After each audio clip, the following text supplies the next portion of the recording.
Happening now on Grid Tonight. An hour before tonight's show, NASCAR announced its brand new broadcast deal. What does this mean for the future of broadcasting in professional sports? The World Endurance Championship released the 2024 season entry list. What are some of the most notable changes that we should all be aware of? RFK Racing is bringing back a familiar face for the Great American Race. Will David Ragan improve the team's chances of taking home the Harley J. Earl Trophy? Hello to all our viewers here in the United States and watching around the world. Welcome to Grid Tonight, your weekly motorsports news program.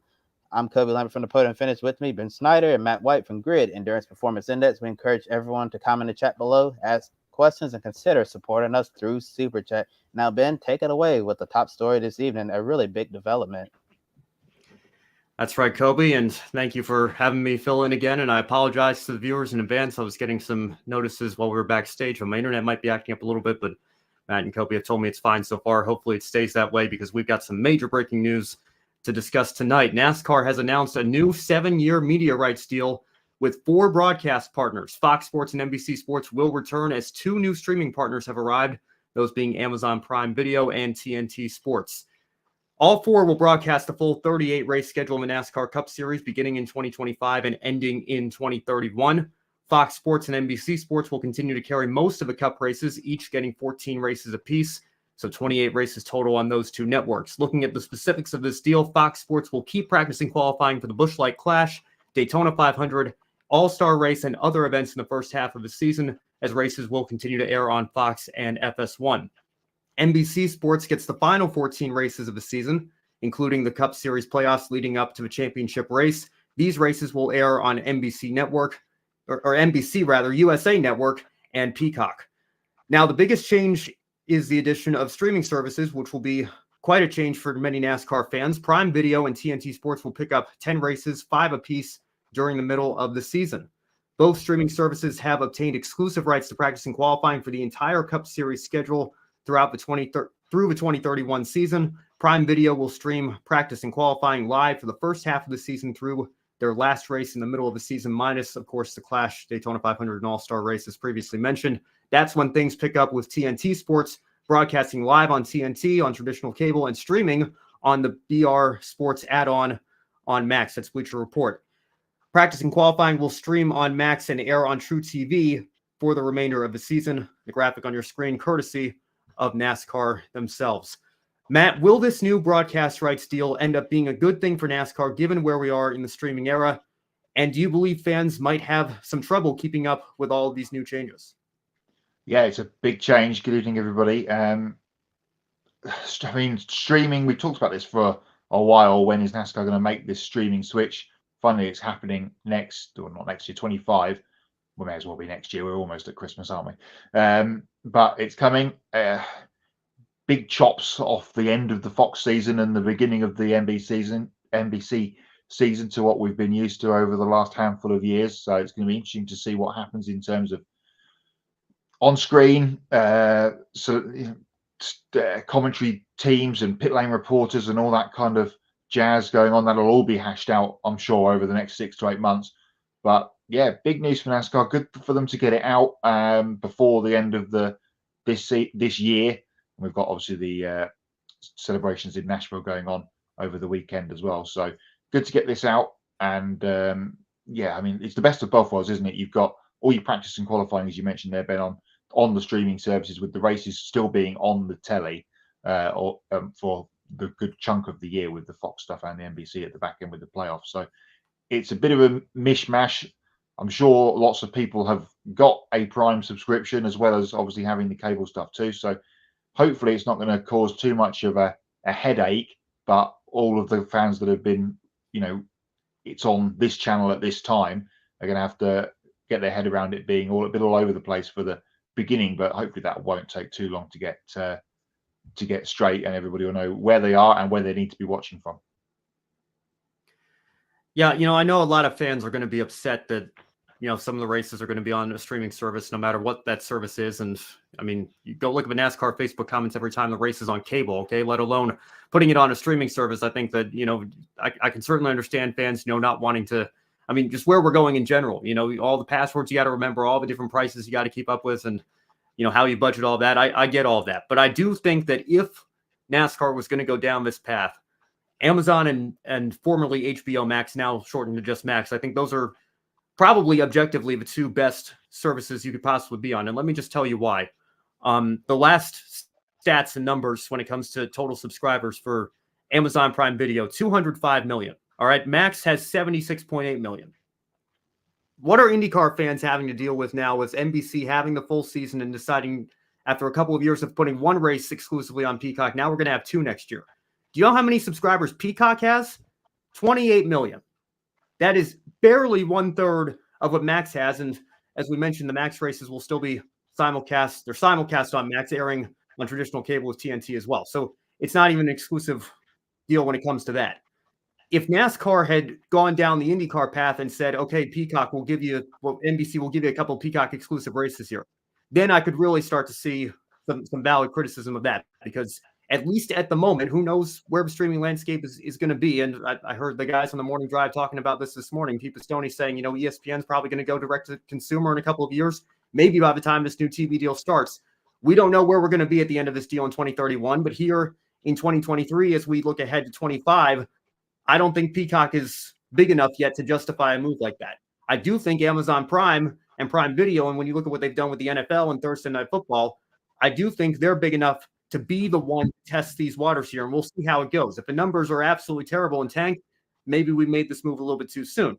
But if you look at the subscriber base and you look at the NFL's relationship with Amazon, how they've been able to activate that, and even doing the Black Friday game that they just did this past week here, I think there's a lot of potential for this. And I think, again, if we were going to go down this path, who better than a partner like Amazon, who's been long rumored to be in these discussions here to make this partnership happen and to test the waters in this streaming era. Behind the mic, Matthew Owens, good to see you in the chat, saying major increase in the TV money is definitely a good thing. Absolutely. And I think that further speaks to the strength of this deal.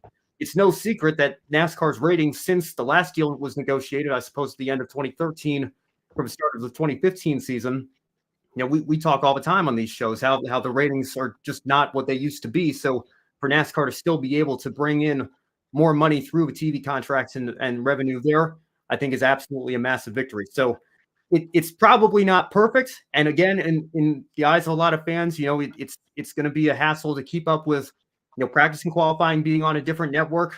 But that's not unprecedented. I remember when I was growing up, sometimes we'd get into the ESPN portion of a season and Speed Channel would still be doing some practice and qualifying broadcasts.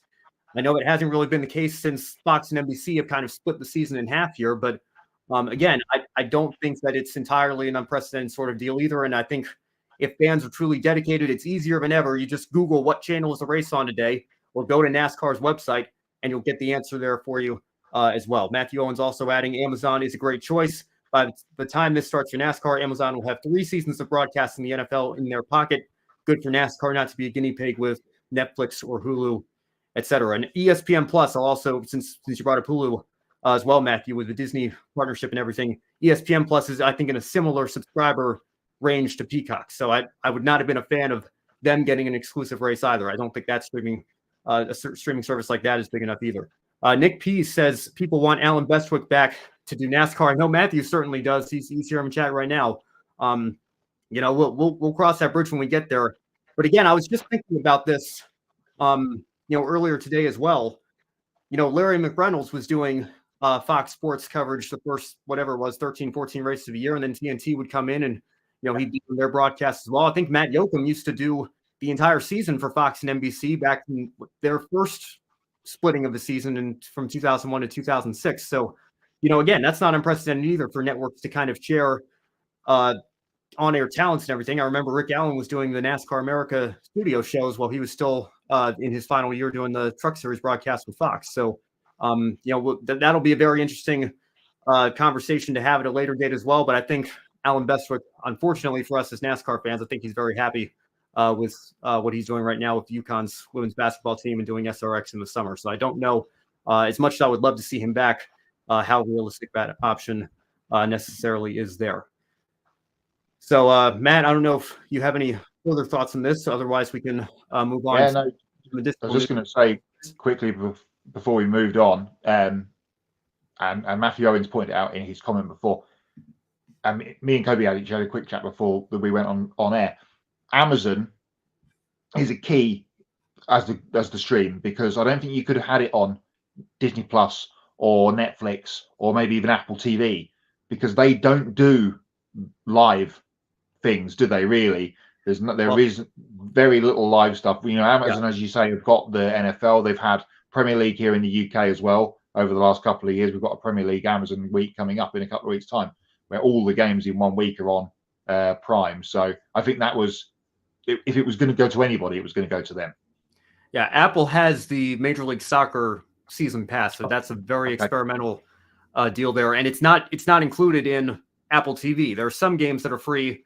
Well, I say free. If you have an Apple TV subscription, you don't have to pay any extra to watch a handful of games every week. But if you want every team, every match every week, there's a season pass that's an additional cost to the Apple TV subscription, which, by the way, I just got an email that my Apple subscription is going up from $7 a month to $10 a month. So I'm not too happy about that. I certainly wouldn't be too happy if they did like a NASCAR season pass. Let's say Apple was interested in buying the entire Truck Series schedule, but you had to have a NASCAR Trucks pass to watch all those races on Apple. I don't think that would go over very well. So I think, like we said, Amazon probably the best candidate there.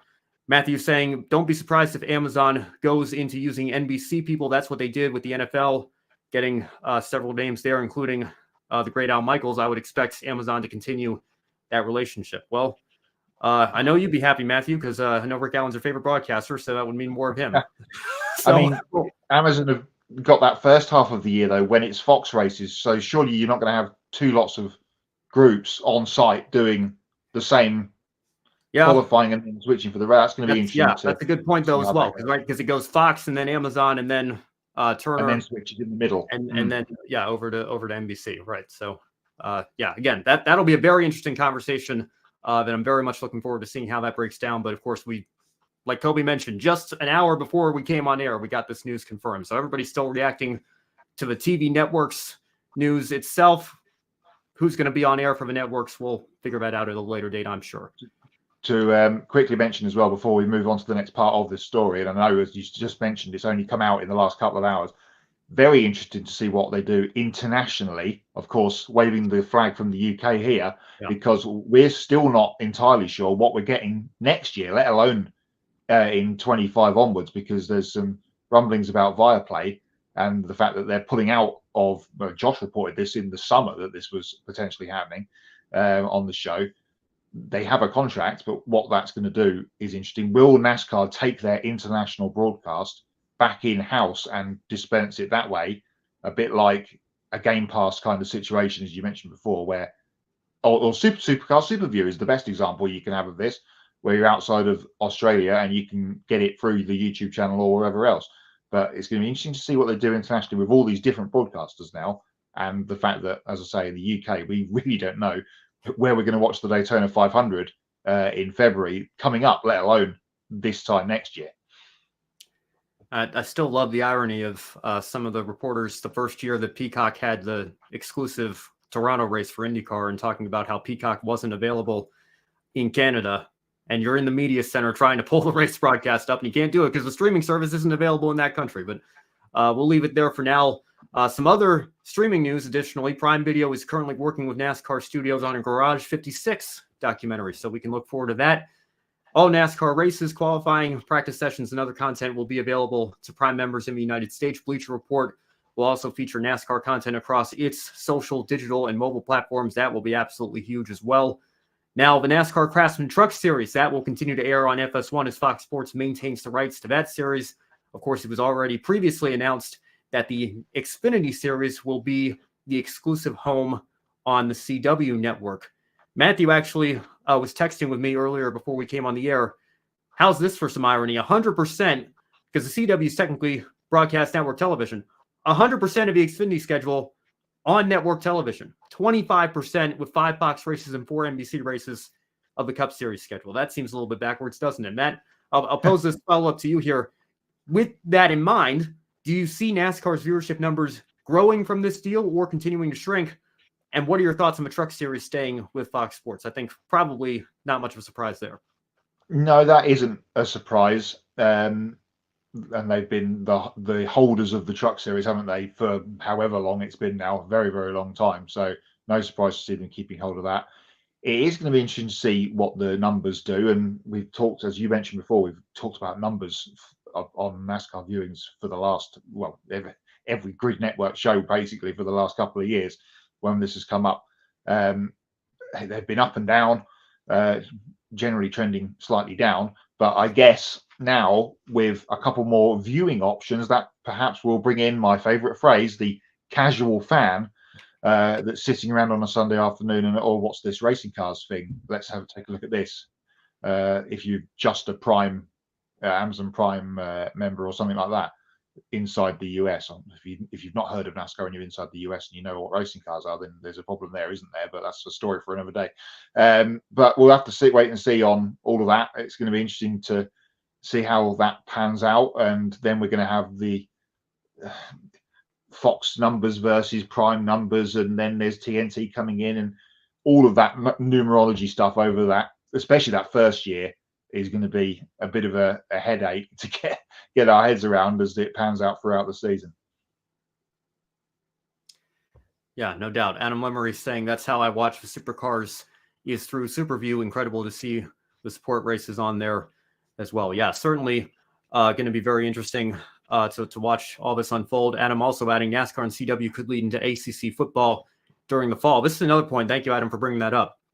I think a lot of people are comparing where CW is right now to where Fox was in the 90s, and Fox celebrating its 30th NFL season.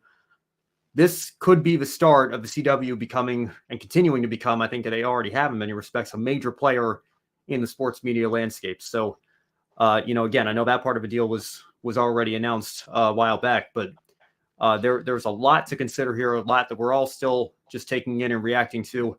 And I think it's going to be very interesting going forward. And I'm sure more pieces are going to continue to fall into place here. This large puzzle that we're constructing, we still have a full season on the current deal before we go into this deal here in 2025.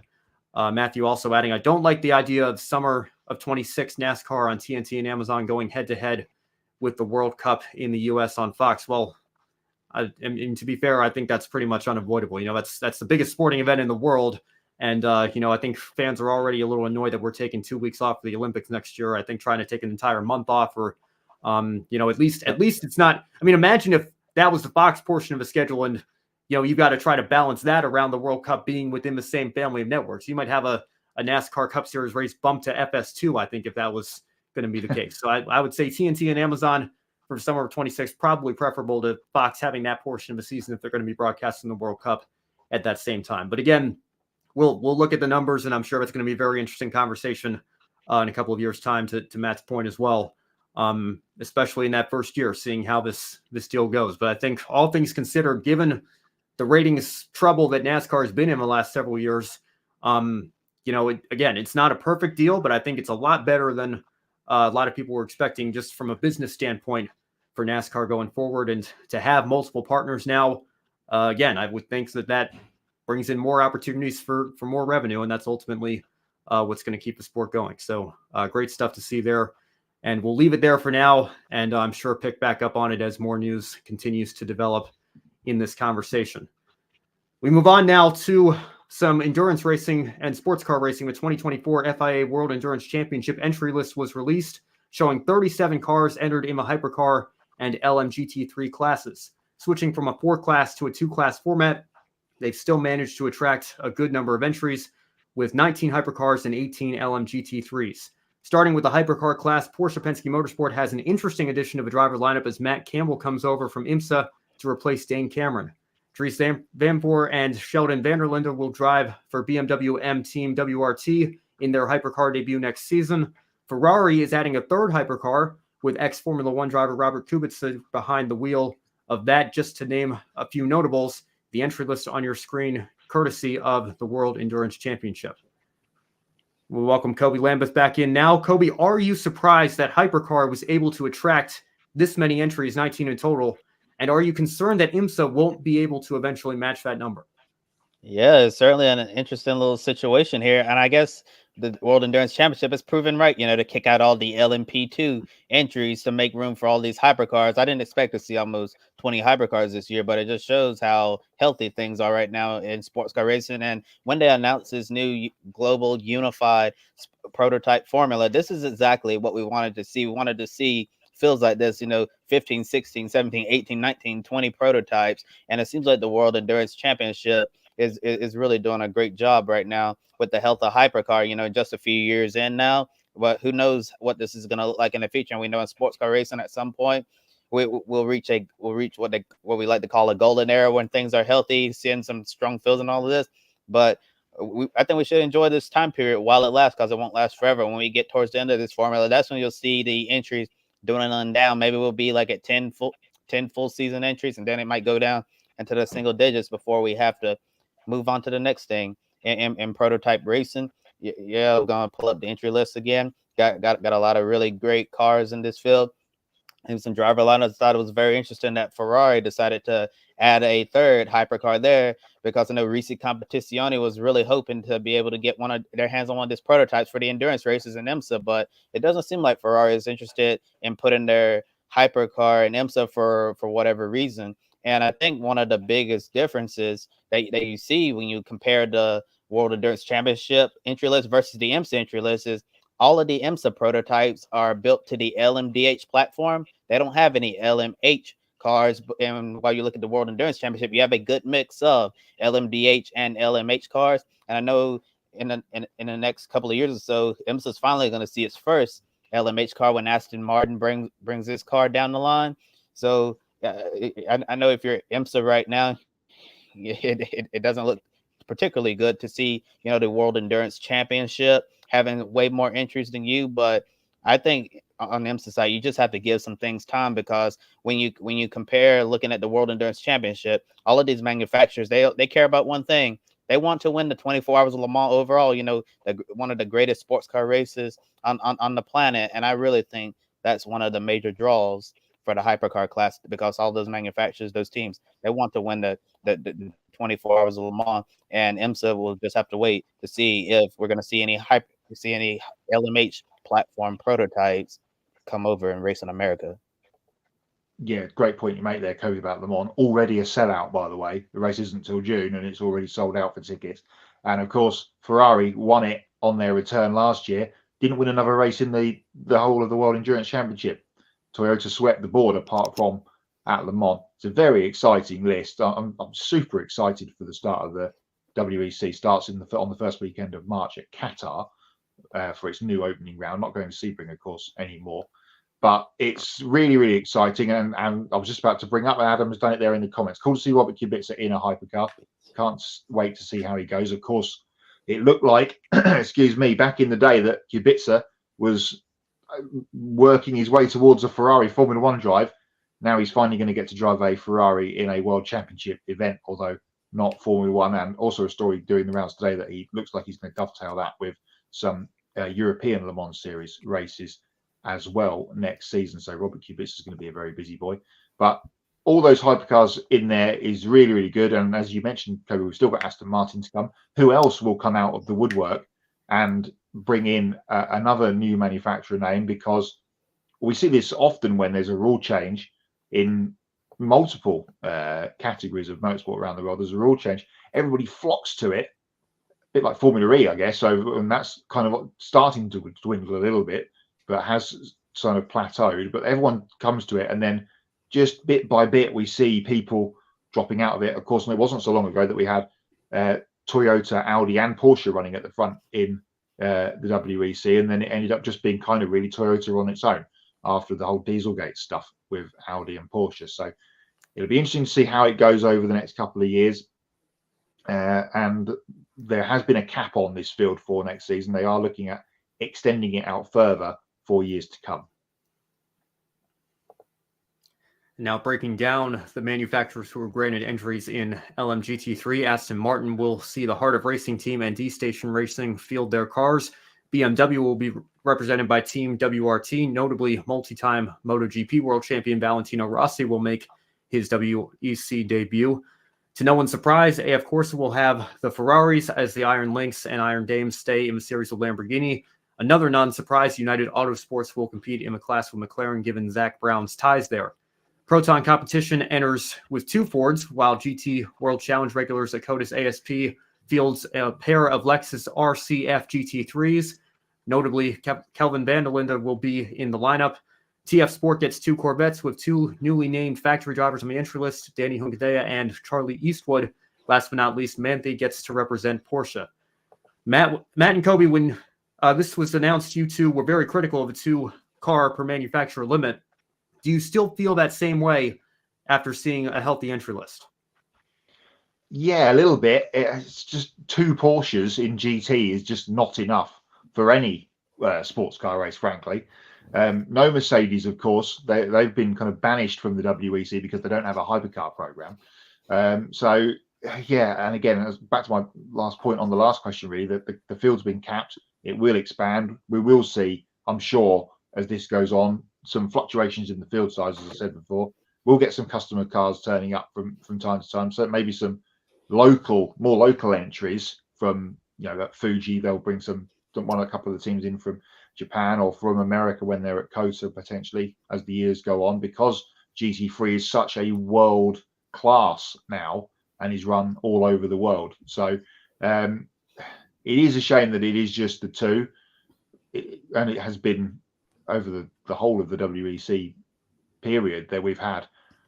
Mostly we've had 1 Corvette from time to time, but we've had a handful of Ferraris, 3 or 4 BMWs, Aston Martins, 3 or 4 of those, and Porsches as well, and the Lamborghini. So it just 2 just seems a little bit not the sports car thing. We talked about it at the time that it was announced, and it's still a little bit annoying that it is just the 2. Yeah, my answer to your question, but I'm going to say yes and no. But I actually have a new problem with this situation. I don't really like how if you're not a World Endurance Championship manufacturer, they also ban you from competing at Le Mans and the European Le Mans Series, which I think is totally unfair. So Matt, you're bringing up Mercedes.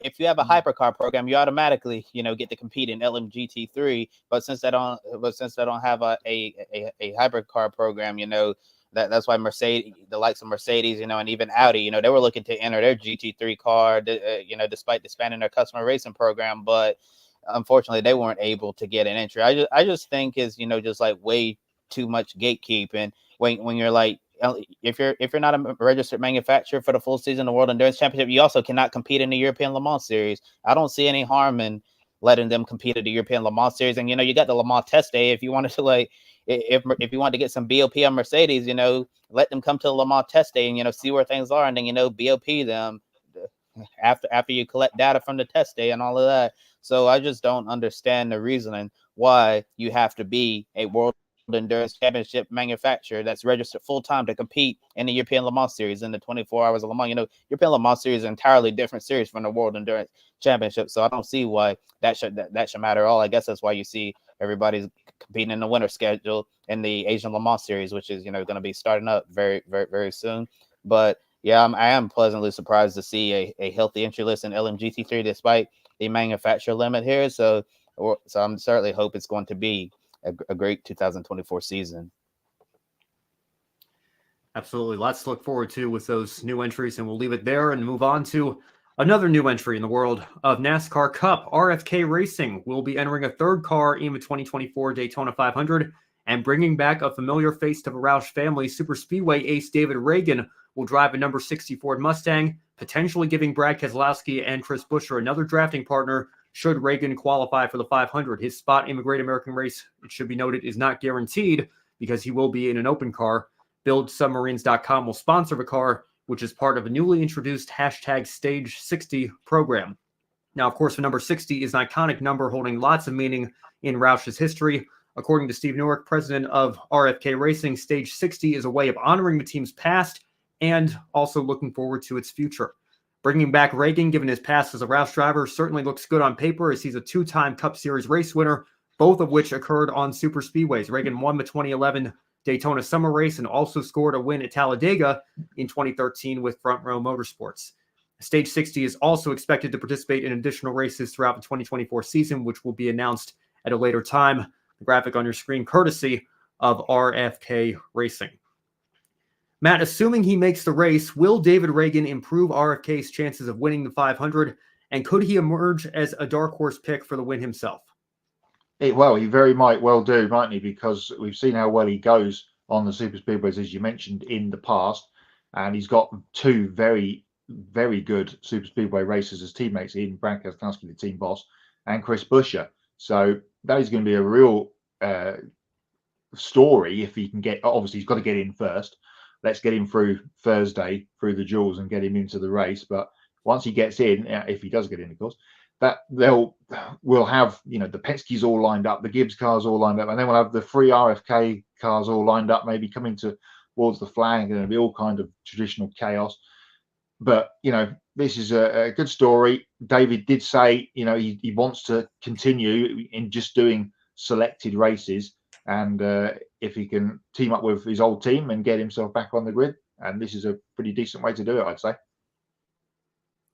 Well, Matt, here's a follow-up for you. After seeing what Trackhouse has done with Project 91, 2311 bringing out their number 67 car, now RFK introducing Stage 60, do you think Justin Marks has kind of started a new trend in the Cup Series, as Alex Fleener asks here? Do you think this is Ford's answer to Project 91 / the 2311 number 67 car?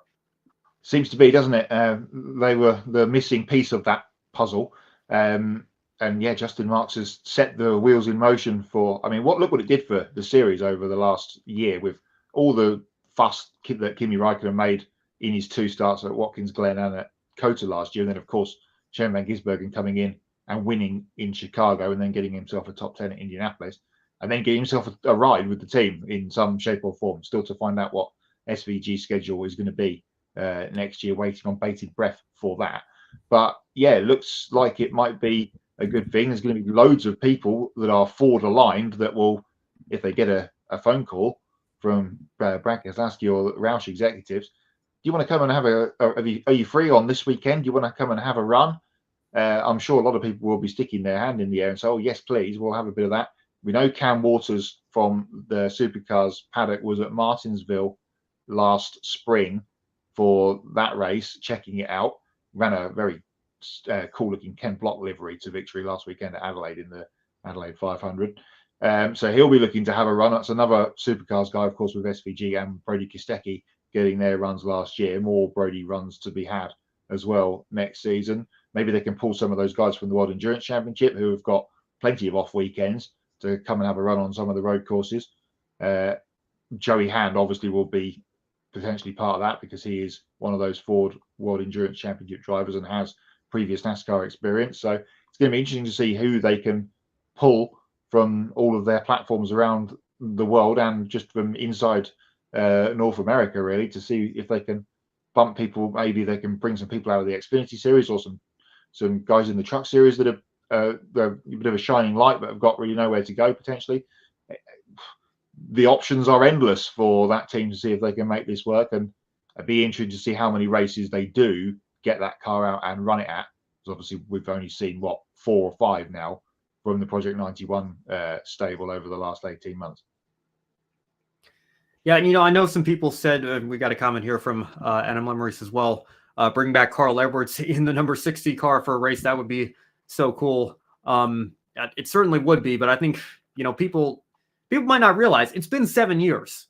I know 2016 does not feel that long ago, but it's been 7 years since Carl Edwards stepped away. I feel like if we were having these talks in 2019, 2020, maybe after Ryan Newman got hurt at Daytona 500, maybe that would be an emergency call. Like, those conversations I get. I feel like at this point, it's very, very unlikely that Carl Edwards comes back to do a race. But then again, now that I think about it, Bill Lester came back a couple of years ago after, 14, 15 years away. So I suppose anything is possible. But, that would certainly get a lot of people talking. And to the point that I was about to bring up here, I know that some people were disappointed that David Ragan was the face behind the silhouette here of Machado's and everything, and that it wasn't a bigger global motorsports star like Kimi Räikkönen and Shane Van Gisbergen are for Trackhouse, or like Travis Pastrana and Kamui Kobayashi were for 2311. But I think this is just the start of this program. They want to make it kind of their answer to that part-time entry that brings in big names. I'm just going to spitball here. Ford's supposed to be coming back into Formula One with Red Bull. 2026, 2027, does Brad Keselowski get on the phone and give Max Verstappen a call? I mean, how big would that be?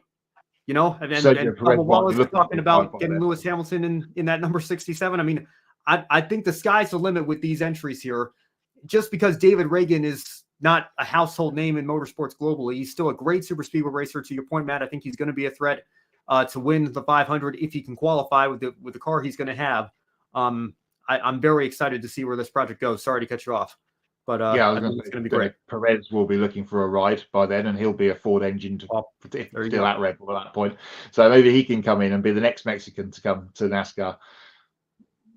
Yeah, as I said, we both kind of said that the world is the Ford's oyster, really. Who can they, who's in the Rolodex? Yeah. What are you doing this weekend? Oh, nothing. Here's the keys, Yeah. And, I'm just thinking about Brody Kostecki and, RCR as well. Could that 33 entry kind of be, and I know Chevrolet already has Project 91 with Trackhouse, but could RCR kind of try to, make an answer to that as well? I think we have another comment from Matthew Owens here. That'd be wild. It's been 7 years since, well, I think you can just imagine Rick Allen in his call there. We don't need to open up wounds there, I don't think. I will say, though, his call when Jimmy took the checkered flag for his 7th title, I think that is still by a mile his best call during his NBC career. But, yes, the crash with 10 to go, but led to that moment. Yeah, certainly could have been a little bit better there. Matt, I'll hand it over to you now. We'll go into the latest in the Grid EPI update. Yeah, thank you, Ben. A couple more weeks to go in the Grid Endurance Performance Index. We've got 4 races left of scoring. Before we do EPI stuff, congratulations to Max Verstappen on winning the Grid Ranking Award for 2023, another trophy to go on his ever-growing mantelpiece. But 3 races this weekend just gone at Adelaide as support to supercars for the GT World Challenge Australia. Yasser Shahin and Matt Campbell won 2 of the 3 races over the weekend in the EMA Porsche. But Liam Talbot and Christopher Meese won the middle one, and that was enough for Liam Talbot to get himself the trophy overall for the season in GT World Challenge Australia. So congratulations to Liam on picking up that one. We've got actually, strangely, as we go into December, a championship starting this weekend. It's like old A1GP days where we've got racing through the winter. It's the Asian Le Mans Series, as Kobe mentioned a little while ago, coming up this weekend. 2 races over the weekend at Sepang International in Malaysia. 4 hours, both of them, on Saturday and on Sunday. So we'll give you the rundown of what happened there on the show next week. Let's give you a quick update on what's happening in the points standings. Not too much changes over the weekend. There's the top 10. It is as was for the last couple of weeks with our Rio Hirakawa and Sebastian Buemi at the top of the list. One change inside the top 50, and that was Matt Campbell just jumping himself back up with his 2 wins at the weekend to 49th. You can just see him there, just above James Collado and this year's DTM champion Thomas Preining. So that is how the Grid EPI looks. There may be some shuffling around going on this weekend with those races at Sepang, of course. They are this weekend, and then the weekend after, we've got the Golf Q8 12 hours and the Golf 12 hours at Abu Dhabi in 2 weeks' time. So 4 more races to go in the Grid EPI scoring for 2023. Now it's time to hand back to Kobe with some more of this weekend's headlines. That's right. Time for some more motorsports news from around the world. A pair of Japanese racers will be effectively doing the switcheroo, with one coming to Formula 2 and the other one to Super Formula. Last week, we talked about the 2023 Super GT and Super Formula champion, Ritomo Miyata's 2024 racing program consists of LMP2 in the European Le Mans Series, a reserve driver role with Toyota Gazoo Racing's Hypercar in the World Endurance Championship, and an unannounced team in Formula 2. However, we know the identity of that team now. Miyata will compete with Roden Carlin alongside Zane Maloney, while Miyata's countryman Ayumu Waza will return home to Japan to race in Super Formula with the Red Bull Team Mugen. The the same team that finished second in the championship with fellow Red Bull junior driver Liam Lawson. Awaza's teammate will be Tomoki Nijiri, photo courtesy of Carlin. IndyCar driver Paddle Ward has been rewarded with the role as a McLaren F1 reserve driver in 2024. Awards performance and loyalty to Aaron McLaren and IndyCar is definitely paying off. The 24-year-old Mexican driver has participated in several driver development tests. He also participated in the 2021 Abu Dhabi Young Driver Test in FP1 during the 2022 Abu Dhabi Grand Prix weekend. Award just finished up his time behind the wheel of the F1 car in FP1 and the postseason test also in Abu Dhabi. Photo courtesy of McLaren. Ending a successful run with Mercedes-AMG, Raffaele Marciello will become a BMW factory driver in 2024. In the words of BMW, Marciello has proved himself to be one of the best GT drivers globally.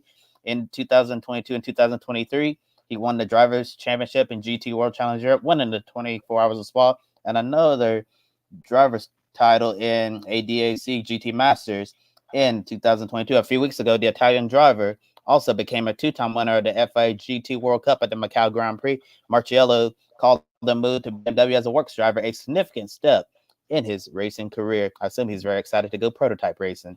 Photo courtesy of BMW. And another driver receiving a promotion, Laura Spinelli. He's going to be a Lamborghini factory driver in 2024. He joins the likes of GT3 driver Sandy Mitchell, Marco Mappelli, Frank Pereira, Leonardo Puccini, and Jordan Pepper, plus the LMD8 squad of Mirko Bortolotti, Andrea Caldarelli, Roman Grosjean, and Danny Kvyat. Spinelli has been very successful in Lamborghini Super Trofeo, winning races and class titles in Europe and North America. During the 2023 season, Spinelli won the pole for the Salem 6 Hours of the Glen and got the GTD class win at Motul Petit Le Mans. In 2024, he'll return to IMSA with Forte Racing. Photo courtesy of Lamborghini. Richard Childress Racing announced promotions for 3 members of his organization. It seems like everybody's getting a promotion tonight. Andy Petrie will go from vice president of competition to executive vice president of RCR, earning a larger role overseeing the entire organization. Former crew chief Justin Alexander will get promoted from director of vehicle performance to competition director, who will supervise all competition-related departments, providing leadership, coordination, and support. Meanwhile, Eric Komanek will be the technical director, overseeing all the technical engineering activities for the high-performance motorsports team, focused on vehicle systems engineering, design, and metrology. Graphic courtesy of RCR. While under new track ownership, Kern County Raceway Park has been renamed to Kevin Harvick's Kern Raceway, honoring the 2014 NASCAR Cup Series champion. The track, founded in 2013 by Charlie Beard, Rusty Reese, and James Vernon, was purchased by Tim and Lisa Huddleston, the parents of ARCA Menard Series West driver Trevor Huddleston. To go along with his role in the ownership group with the Car Store, Harvick will also work closely with the Kern County track leadership team to ensure the best decisions are made for the track drivers and help maintain health of motorsports at the grassroots level. Harvick said Bakersfield is his home and feels like this is his way of giving back to his community by ensuring a bright future for motorsports at the track. Tim Huddleston called Harvick's involvement with this project a game changer. Graphic right here, courtesy of the track. Now, Matt, I'm going to turn over to you for everyone's favorite segment, Hots and Knots. Yeah, no more picker winners to do on the show this year. Congratulations to Kobe on claiming the championship yet again last weekend. So we move swiftly on to Hots and Knots, and Ben's going to join me for it this week. And we'll open, Ben, with your hot from last weekend. Well, apologies if anybody watched the Encore show. It's going to be a little bit repetitive, but I think there was more action on the opening lap of the F2 race than there was, maybe with the exception of Las Vegas and Zandvoort, in the entire 2023 Formula One season. I mean, just an epic four-way battle for the lead there. You had Fittipaldi up there. I forget who else was in the mix. Frederick Vesti going for the championship, trying to close the gap. But I mean, just some incredible racing. I know we joke all the time that Xfinity, even though it's the second tier stock car series, it's the pinnacle of stock car racing. I think we might have to start calling Formula 2 the pinnacle of motorsport, especially given what is going to be my not, but I'll save that for just a second. I'll pass it back over to you, Matt, for your hot. Yeah, a couple of my hots. One of them was going to be both the F2 races at Abu Dhabi at the weekend were just brilliant. Vesti's drives, but in both races were sensational. Just missed out on the championship to Teo Pourchaire, and congratulations to him. But yeah, you wait a quarter of the year for an F2 race to turn up, and then we get 2 sensational ones over the weekend. Really, really good. Another hot was, we've mentioned in the news, Raffaele Marciello going to BMW. I've been watching this guy since he was in Formula 3 in Europe, must have been 12 years ago, and he's just been absolutely sensational, and I cannot wait to see what he can do in a hypercar, if that is his destination at the weekend. Hot, not Matt's room. Yes, it is. No, Matthew, it is -4 outside. I walked out here to the garage tonight, crunching my feet across the AstroTurf. It is very, very cold here in the UK. Now, Matt, just for the American viewers, you're talking Celsius, right? Celsius, yeah, that's 24 Fahrenheit.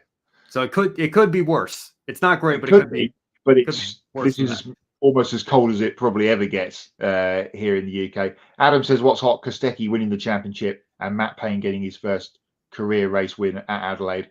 Cool little thing at Adelaide. Last year we had Brock Feeney getting his first career win in the final race of his rookie season, and Matt Payne did the same this year with his win on Sunday at Adelaide. And just Adelaide 500, just a full hot every time it comes around. Just a terrific event.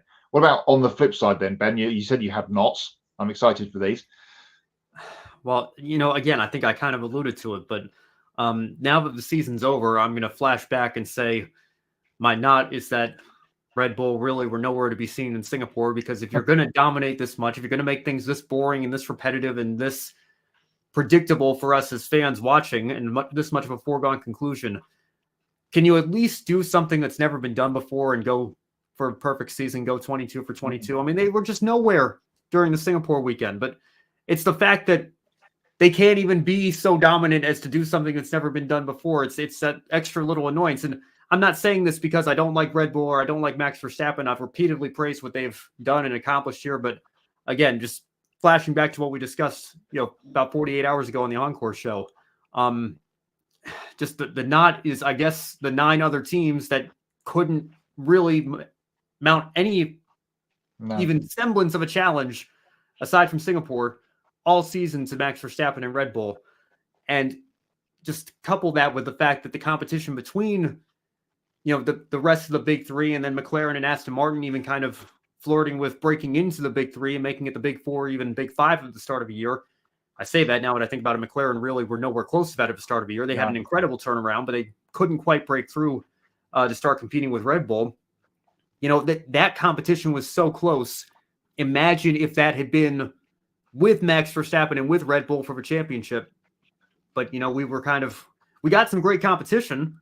If you enjoy watching the midfield, if you enjoy watching the fight for 4th or the fight for 2nd or whatever. And, I can sit back and appreciate that. But, I think a lot of fans, they tune in to see who's going to be the best and who's going to win. And that's, I guess, my season knot here is the fact that the F1 season was so predictable. When a guy wins 17 of the last 18 races by himself, it's not good for the sport, particularly a sport that is enjoying such a renaissance and wave of new and renewed momentum here, particularly in the United States. I just think that, it could be seen as a turnoff for fans. And I think it gives, again, I don't like pitting motorsport series together that often, because I know that, every series has its strengths and weaknesses, but it really does give the NASCAR fans a lot of leverage, I think, to talk about, parity and unpredictability and how many drivers can win on any given Sunday or any given race weekend. And then you go over to Formula One, and it's just another Max Verstappen victory yet again.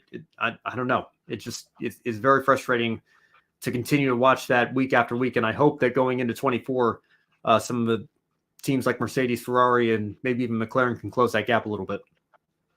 Yeah, I worry already for the beginning of next year, when it's kind of where we are now with Red Bull, like a second or whatever up the road of the rest of them. And then already it's going to be, oh God, here we go again. If Max reels off, wins in the first 3 or 4 races of next year.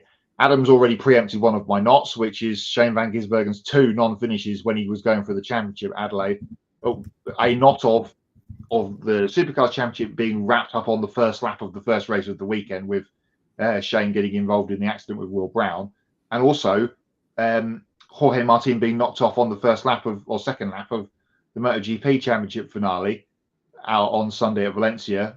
So that was it. Both of them done like within 5 minutes of the start of the race. It was just disappointing. The fact that Formula One and MotoGP were on at exactly the same time is just absolutely insane, especially when a lot of the European TV companies have both on. I'm not sure how they managed to juggle that. I'm not sure how Josh managed to juggle it over the weekend, but he did. So congratulations to him. Also not was I lost my train of thought. What was my other not? Looking at next year's calendar quickly as I was today, and the fact that we talked about World Endurance Championship, their first race is at Qatar. It's on the first weekend of March. The first weekend of March is also the opening round of the Formula One season at Bahrain, and they're about 2 hours drive away on the same day in the same part of the world. WEC's got all this momentum going, and then Formula One everyone will go and watch the Grand Prix in Bahrain, which is already disappointing. I hope they sort something out with that in terms of start times, but that's an already preemptive not for the start of next year. I know it's difficult, but I really wish, especially for bigger events like that or season opening events, we could find a way to try to minimize some of these clashes here and make it a little bit easier for fans or, members of teams or whoever to have stakes in or interests in both series, to be able to be a part of both of those. And, to your point, Matt, especially the same part of the world, come on, that's got to be very, very tough. One final hot before we go into the closing, recent tweet that just came out, 6:45 Eastern time from Adam Stern. Bleacher Report and House of Highlights will promote NASCAR content regularly as part of the sports new media rights deal that starts in 2025 with Warner Brothers Discovery. So that is absolutely huge for social media engagement and that part of a TV negotiations and media partnership as well. So again, this is still a developing story. Right as we came onto the air tonight, we'll continue to monitor it. We'll bring you further updates next week here on this show, and of course throughout the remainder of the offseason and then next season into 2025. In the meantime, thank you all so much for watching tonight. Make sure you subscribe to our YouTube channel if you haven't already. Thank you for helping us reach the milestone of 770 subscribers. Now help us reach our new goal of 800, on the road to 900, and eventually the major one of 1,000. Don't forget to hit the bell icon as well to get notified every time we upload a new video or host a new show. And of course, follow us on all of our social media platforms as well, and visit our website, gridranking.com. If you really liked what you saw tonight, you can take 5 minutes after the show to invest in the Grid Network through Patreon. Join Colin Deschelle, Mark, Robin, David, and Matthew in investing each month in the Grid Network. We encourage you to join the amazing group of people who help keep us on the air. And as you can see, once we hit $500 per month, we can start sending our team to the track to cover more races and continue to expand our coverage. A link to that is in the description box below. Or if you'd rather make a one-time donation, there's a link as well to buy me a coffee, get your name on the board, and invest as much as you want. Consider buying a specific on-air personality a cup of coffee, and they'll thank you on the air. You can also support us directly through YouTube if you're watching our show live during the stream, or through the Super Thanks option if you're watching after the fact, or through Super Chat Live, of course, like I mentioned. For Kobe Lambeth from The Podium Finish, for Matt White from Grid Endurance Performance Index, I'm Ben Schneider from Grid Live Encore and LastCar.info. Thank you all so much for watching. We'll see you next time on the Grid Network. Thank you for watching us right here on YouTube. Be sure to subscribe and check out some of our other videos, including Life on the Grid, where we interview folks from the motorsports industry. Thank you for watching. We'll see you next time.